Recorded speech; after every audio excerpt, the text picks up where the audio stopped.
2012 we have our 40th anniversary of Scenarios in Shell, and it was a man, Pierre Vac, who put this on the map. And that was at a time when a lot of the Western oil companies were just planning on the basis of sort of more production from the Middle East and business as usual carrying on. However, Pierre Vac was a very bright man, and what he pointed to was about how what he called the rapids, the volatility in the world would rise as the Middle Eastern countries decided to nationalise those assets. We were beginning to sketch out possibilities of the kind of development that led to OPEC, which completely changed the energy industry at the time in the 70s. In the 80s, we were looking forward and beginning to see the kinds of political developments that culminated in the fall of the Soviet Union and the Eastern Bloc.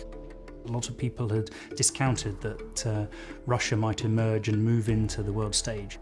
There was the oil price collapses of the 1980s. A lot of the conditions there, with the softening of demand but the rising supply, were in place for an oil price collapse that a lot of people weren't ready for and didn't see, but the Scenarios team had. In the 90s, there were the forces of globalization, market liberalization, and information technology that were transforming the whole of society. And also, we could see environmental pressures building up. One of the scenarios was about the real breakthrough and the real acceleration of China and the way that its development could be transformational.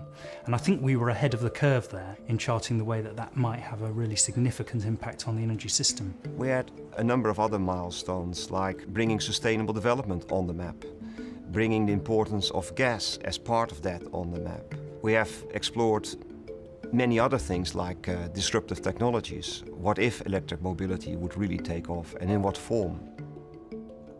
When you look from the 2000s, you begin to see also the impact of the demand surge in resources as prosperity and population boom, and also the constraints on supply that lead to a new tightness, and are one of the features in what we now refer to as the era of volatile transitions over the next decades.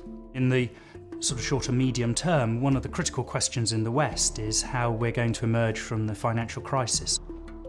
I think over the very long term, there's the question as to how we transition to what we hope would be a more sustainable world. But one of the big challenges, I think, for humanity for the century as a question is whether the people of Africa, people of developing countries all around the world are going to be able to enjoy the quality of lifestyles that many of us in the West have become used to.